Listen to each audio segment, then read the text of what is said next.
Itinapo na lang ang aabot sa 5 toneladang carrots na ito dahil di na raw mapakinabangan ng magsasakang si Invensor Papia. Kahit daw bagsak presyo na sa 3 piso kada kilo ang bentahan sa Benguet Agri-Pinoy Trading Center, hindi na ito maibenta. Pinagkaguluhan naman ng mga residente ng Barangay Dominican Hill at Mirador Hill ang dinonate na 10 sako ng carrots.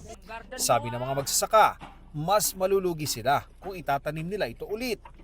Ang tagapagsalita ng Department of Agriculture, tumanggi muna magbigay ng pahayag habang bineberipika nila ang ulat na ito.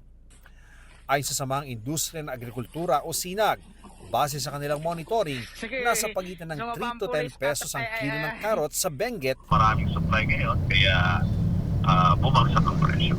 Siguro contact natin yung FTI kung pwedeng mag-allocate ng espasyo para dito sa mga carrots, no? And para mailagay sa tamang temperature para at least hindi malugi ang ating mga magsasaka.